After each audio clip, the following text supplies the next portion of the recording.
Bienvenue sur les Voix de la Placette, un balado qui met de l'avant des récits de gens de l'Est de Sherbrooke.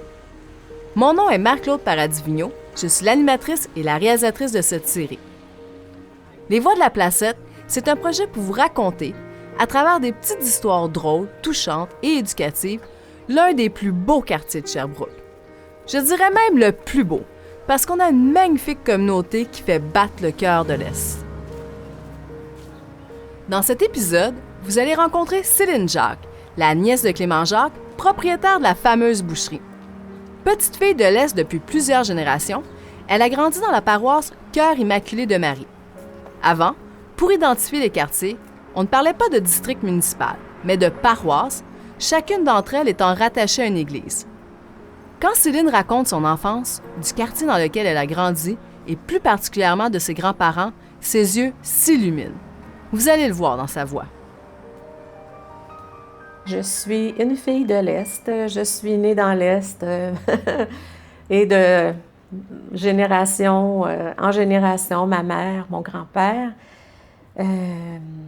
Comment me définir? Je suis comme une courte pointe. Je m'intéresse à plein de choses. Je vais dans toutes sortes de directions. Et je suis aussi une maman. J'ai 2 grands-enfants et 2,5 petites filles. La .5 est La .5 étant, elle s'en vient. Elle s'en vient.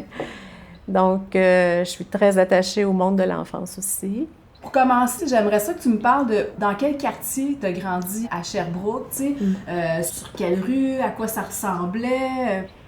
En fait, moi, j'ai habité sur 3 rues différentes parce que quand je suis née, mes parents habitaient coin King et 10e. C'est là que mon grand-père avait un commerce de vélo l'été et de patins l'hiver.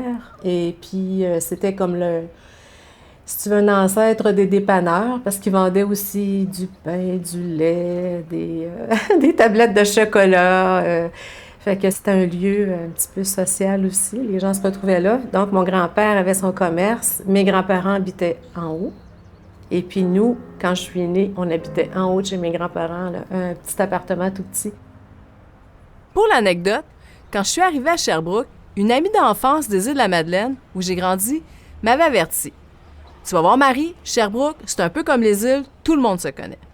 Au début, je ne la croyais pas, franchement. Comme si une ville de 150 000 personnes pouvait être aussi tissée serrée qu'une île de 12 000 habitants. Bien, je vous dirais que dans l'Est, je me sens parfois un peu comme aux îles. Après 5 ans dans le quartier, c'est difficile d'aller faire mon épicerie sans croiser quelqu'un que je connais. Puis mes grands-parents aussi, du fait qu'ils étaient commerçants, ils connaissaient plein de monde. Donc, c'était comme impossible de se promener sans croiser des gens qu'ils connaissaient. Puis mon père aussi, a travaillé longtemps à l'Hôtel-Dieu, du côté administratif. Donc, lui aussi, c'était pas possible d'aller quelque part sans qu'ils connaissent des gens, là. Donc, ça aussi, là, ça créait comme une bulle de quartier et familiale. On habitait à 4 rues. Donc, ma grand-mère m'appelait souvent, puis elle me disait « Prépare ta petite valise, là, je vais aller te chercher. » Elle venait me chercher à pied. On repartait à pied avec la petite valise, puis j'avais l'impression d'en aller bien loin. Tu partais à l'aventure. Entre 4 rues. Ça ressemblait à quoi, la vie dans ton quartier? On se sentait en sécurité, on se sentait... Puis là, il y avait l'église au bout de la rue, tu sais. À l'époque, les cloches, on entendait ça beaucoup, là, tu sais, ça rythmait le dimanche, toutes les messes, on entendait les cloches sonner. C'était comme...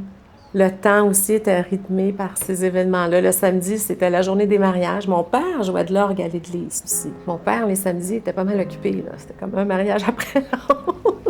Ça roulait, là. Ça roulait, ouais. Même si Céline ne vit plus dans l'Est, on sent que l'Est l'habite encore. Lorsque je l'ai rencontrée sur la Placette, très vite, elle m'a permis de plonger dans une autre époque. Le quartier qu'elle a connu était animé par le son des clochers d'église, des bennes de garage et des palabres de quartier. Ses souvenirs d'enfance sont très clairs et j'ai eu envie avec ce balado de vous faire revivre un peu les années 60-70 de l'Est dans le coin de la 10e avenue.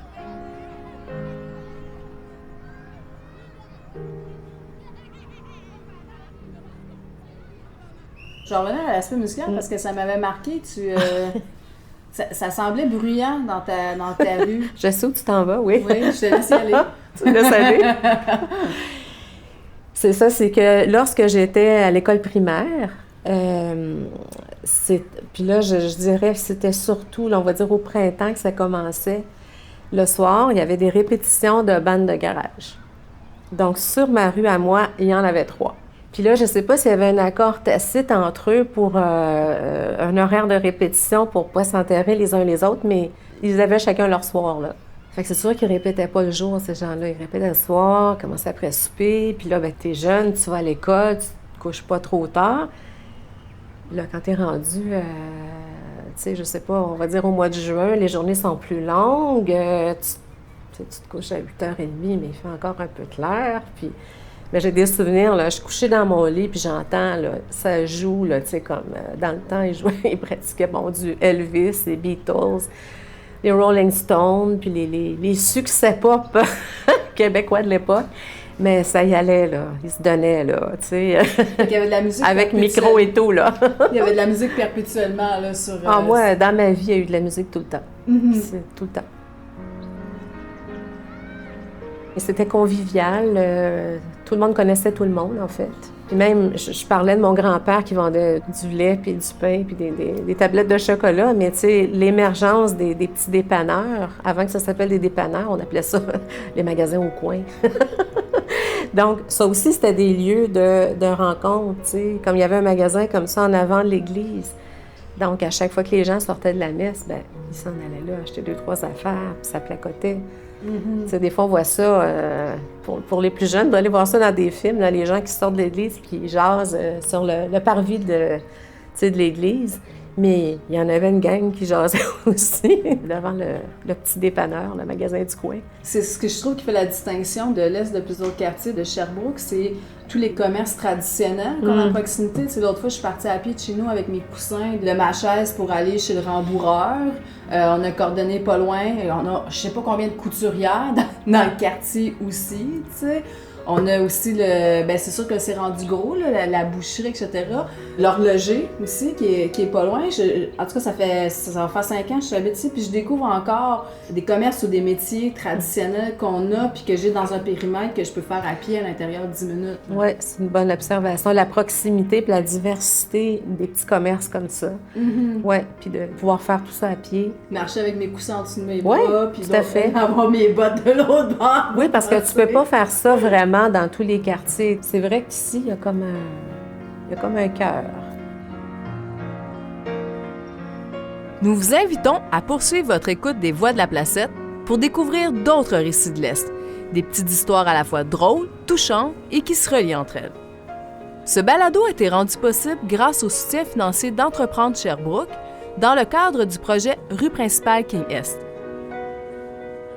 Les Voix de la Placette a été produit et réalisé par Marc-Claude Paradis-Vigneault avec David Elias, preneur de son, Elgui Pixinin, monteur, Mélanie Gauthier à la création et au montage sonore et une musique originale de Daniel Toussaint.